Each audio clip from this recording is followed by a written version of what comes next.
Morning students, third class, lesson number 1, ब्रह्मांड तथा पृथ्वी। बच्चों, आज से हम ये हमारा समाज जो कक्षा 3 का है, जिसको एसएसटी कहते हैं, उसको शुरू करने वाले हैं और जिसका लेसन नंबर 1 है ब्रह्मांड तथा पृथ्वी। ये एसएसटी की बुक में लेसन नंबर 1 है। बच्चों, ध्यान से आप देख रहे हैं वीडियो के अंदर, ब्रह्मांड तथा पृथ्वी लेसन नंबर 1, इसको आज शुरू करने वाले हैं। आप ये भी सोच रहे होंगे कि ये क्यों लेट हमारा जो है ऑनलाइन आना काम शुरू हुआ था। तो ये तो बच्चों आप जानते हैं कि लॉकडाउन के कारण सब छुट्टियां हैं।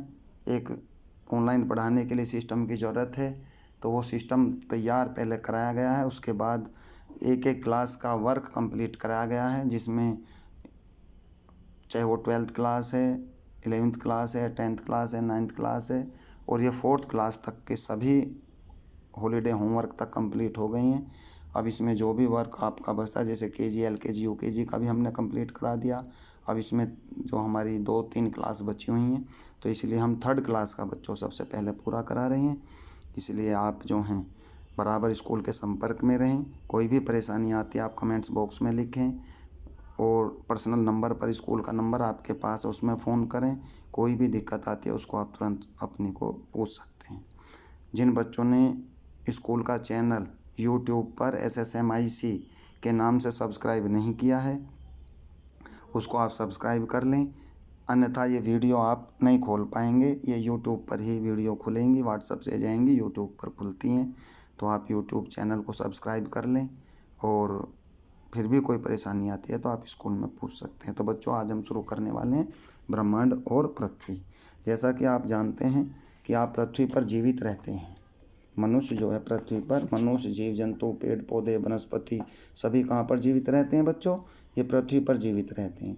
तो हमारे मन में कभी कभी ये बात आ जाती है कि इस पृथ्वी का निर्माण कैसे हुआ है, कैसे ये पृथ्वी बनी है, कैसे ये सूर्य बना है, कैसे ये चंद्रमा बना है, कैसे ये ब्रह्मांड, और सब हम सभी का एक साथ अध्ययन करते हैं। तो बच्चों, इसको कहते हैं हम ब्रह्मांड। जिस ब्रह्मांड का आज हम इस क्लास में अध्ययन करने वाले हैं। ब्रह्मांड में सूर्य और उसके चारों ओर जो चक्कर लगाने वाले ग्रह 8 ग्रह होते हैं बच्चों। सूर्य आप देखते ही हैं, रोज़ाना देखते हैं। तो सौरमंडल के अंदर जो 8 ग्रह हैं, उसमें आप जब देखेंगे तो बुध, शुक्र, पृथ्वी, ठीक है, मंगल, बृहस्पति, शनि, अरुण तथा वरुण। इस ब्रह्मांड के अंदर बच्चों ऐसे जितनी बड़ी पृथ्वी है, पृथ्वी तो मात्र एक ग्रह है, और ऐसे ऐसे 7-8 और ग्रह हैं जो कुछ ज़मीन पर हैं, कुछ हमारे वायुमंडल के अंदर हैं, जिसको हम ब्रह्मांड कहते हैं। तो ये सभी मिलकर के ब्रह्मांड का निर्माण करते हैं। और ये सभी ग्रह पृथ्वी जो हैं चक्कर लगाते रहते हैं सूर्य के, और उनमें से जो पृथ्वी है, उनमें से पृथ्वी भी एक बच्चों ग्रह है, ठीक है। सूर्य के सबसे निकटतम ग्रह जो है कौन सा है? बुध। ये आपको याद रखना होगा। निकटतम जो ग्रह है बच्चों वो बुध है, और सबसे दूर जो ग्रह है पृथ्वी से नहीं बच्चों, सूर्य से, वो यम है। सूर्य के सबसे निकट बुध और सबसे दूर यम। सौरमंडल के ग्रहों में पृथ्वी का तीसरा स्थान है।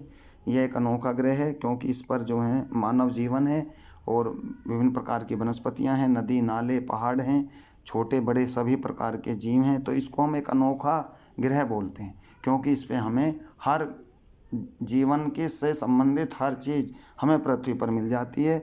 यही कारण है कि पृथ्वी पर जो जीवन है, इसी जीवन के कारण यहाँ पर वनस्पतियाँ भी हैं, यहाँ पर बड़े बड़े छोटे छोटे पेड़ पौधे भी हैं, सूक्ष्म जीव भी हैं, बड़े जीव भी हैं, जल के अंदर रहने वाले जीव भी हैं, पहाड़ हैं, नदियां हैं, नाले हैं, तालाब हैं। तो ये सब कहाँ पर हैं बच्चों? ये सब पृथ्वी पर है क्योंकि यहाँ पर हर चीज़ का पालन पोषण किया जाता है। खाने के लिए यहाँ मिलता है, रहने के लिए स्थान मिलता है। इस तरह से यहाँ पर क्योंकि सभी प्रकार के जीव, चाहे वो छोटे या बड़े जीव हों, वो जीवित रह सकते हैं, इसलिए इसको एक अनोखा ग्रह माना गया है।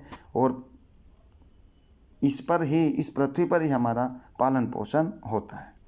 बच्चों, पृथ्वी की ऊपरी सतह पर पेड़ पौधे, विभिन्न प्रकार की वनस्पतियां भी उत्पन्न होती हैं, और इसके नीचे जो हैं बहुत से धातुओं के भंडार मिलते हैं, कहीं कॉपर मिलता है, कहीं सोना मिलता है, कहीं चांदी मिलती है बच्चों, कहीं पानी मिलता है, कहीं पहाड़ मिलते हैं। तो कहने का मतलब ये है कि पृथ्वी इसी तरीके से एक अनोखा ग्रह है क्योंकि इस पर जीवन संभव है। ये जो भी हमने 8 ग्रह पढ़े हैं, इस पर पृथ्वी को छोड़ करके कहीं भी जीवन संभव नहीं है। किंतु अब एक और अन्य ग्रह की वैज्ञानिक खोज कर रहे हैं जिसका नाम है मंगल ग्रह। वहाँ भी बताया जा रहा है कि वहाँ भी पानी है, और जहाँ पानी होता है बच्चों वहाँ पर ऑक्सीजन होती है बच्चों, वहाँ पर कार्बन डाइऑक्साइड होती है, वहाँ पर नाइट्रोजन होती है। तो अब मंगल ग्रह पर वैज्ञानिक खोज कर रहे हैं कि क्या वहाँ भी आदमी जीवित रह सकता है। तो हमें उस तरफ ध्यान नहीं देना, हमें ध्यान देना है बच्चों कि पृथ्वी के बारे में, ब्रह्मांड के बारे में।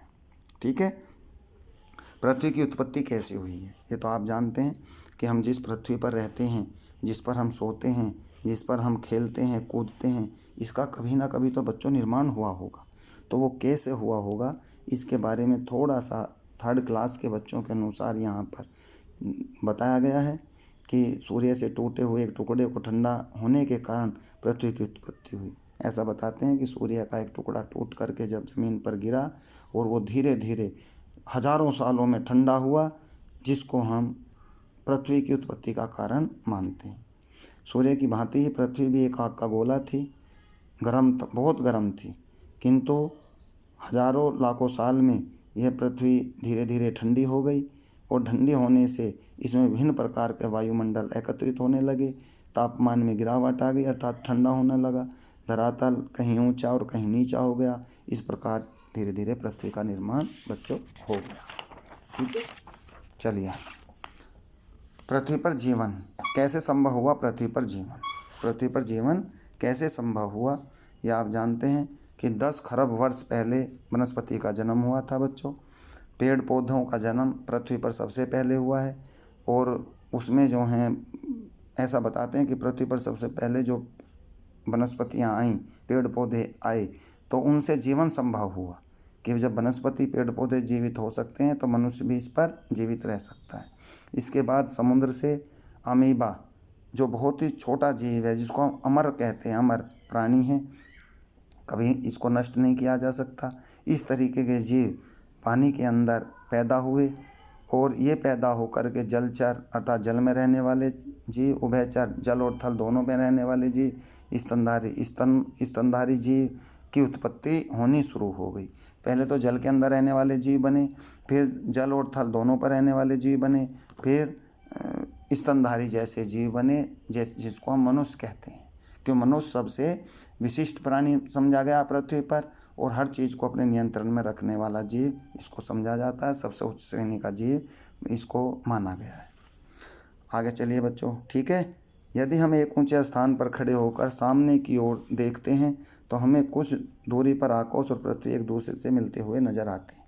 बच्चों, जब हम बहुत दूर दृष्टि अपनी ले जाते हैं तो हमें कई बार ऐसा आभास होता है कि पृथ्वी और आकाश एक साथ मिलने वाले हैं, किंतु उस स्थान पर जाने के बाद फिर वो स्थान और आगे चला जाता है, फिर और आगे चला जाता है।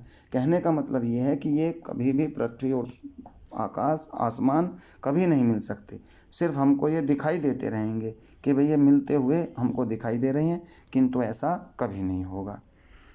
पृथ्वी की आकृति बच्चों गोल होती है, जैसा कि आप जानते हैं, जैसे नारंगी गोल होती है, ऐसे ही पृथ्वी की आकृति है, इसको गोल बताया, जो अपनी कीली पर घूमती रहती है। आकार इसका बहुत बड़ा है, गोल होते हुए भी यह बच्चों चपटी दिखाई देती है, क्योंकि हम पृथ्वी का मात्र एक छोटा सा भाग ही देख पाते हैं। हम तो बच्चों वहीं देख पाते हैं जहाँ पर हम रहते हैं, किंतु अगर हम पूरी पृथ्वी का अध्ययन करेंगे तब हमको इसके साइज़ की, इसके आकार की जानकारी होती है कि पृथ्वी किस तरह की होती है। यह नारंगी की भांति सिरों पर चपटी होती है, जैसे नारंगी का फल आपने देखा होगा, संतरा जिसको कहते हैं, तो वो सिरों पर से कुछ चपटा होता है, ऐसे ही पृथ्वी भी चपटी होती है, जिनको हम ध्रुव कहते हैं। ध्रुव 2 होते हैं बच्चों, उत्तरी ध्रुव, दक्षिण ध्रुव। उत्तरी दिशा में उत्तरी ध्रुव होता है, दक्षिण दिशा में बच्चों दक्षिण ध्रुव होता है।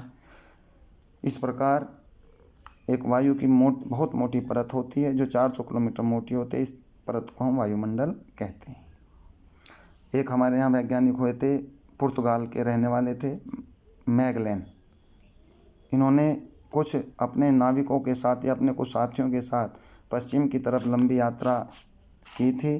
3 वर्ष पश्चात मैगलन और उसके साथी उस स्थान पर पहुंच गए जहां से उन्होंने यात्रा आरंभ की थी। इसलिए उन्होंने कहा कि ये पृथ्वी गोल थी, कि जहां पर वो चले वहीं पर वो पहुंच गए। इसलिए इस आधार पर हम कह सकते हैं कि पृथ्वी गोल है। नेक्स्ट पॉइंट है अंतरिक्ष की ओर मानव।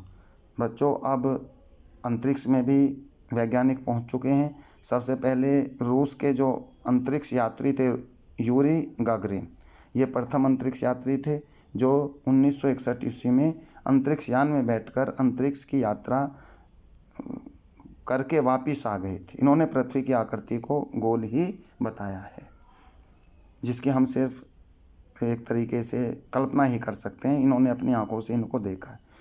1969 ईस्वी में अंतरिक्ष यात्री नील आर्मस्ट्रॉन्ग और एडविन एल्ड्रिन ने भी अंतरिक्ष यान में बैठ करके बच्चों दोबारा फिर अंतरिक्ष की यात्रा की थी। उन्होंने चंद्रमा से पूरी पृथ्वी के अनेक कोनों से चित्र लिए। इन चित्रों से सिद्ध होता है कि यह पृथ्वी गोल है। ठीक है, तो इसमें आप Yuri Gagarin, Neil Armstrong, Edwin Aldrin, ये एक अंतरिक्ष में गए थे, एक चंद्रमा, दोनों चंद्रमा पर गए थे। इनको आप नाम हमेशा याद रखें, जिन्होंने ऊपर से अंतरिक्ष में बैठ करके बताया था कि बच्चों ये पृथ्वी गोल है। इसलिए हम कह सकते हैं कि पृथ्वी गोल है। ये लेसन आपका कंप्लीट हो चुका है। इसकी एक्सरसाइज या जो अब आगे आप देख रहे हैं और इसके क्वेश्चन आंसर, इसके याद रखने योग्य महत्वपूर्ण बिंदु कल नेक्स्ट वीडियो में आपको पहुंचाए जाएंगे। आप वीडियो को देखें और वीडियो को देखने के बाद चैनल को सब्सक्राइब करें SSMIC, जिससे प्रत्येक वीडियो आपके पास पहुंचती रहे और आप उसको अध्ययन करते रहें। फिर भी मैं दोबारा आपको बता दूं कि अगर कोई प्रॉब्लम है तो आप उसको स्कूल में फ़ोन से या स्कूल में आकर के अपना कांटेक्ट कर सकते हैं। Thank you.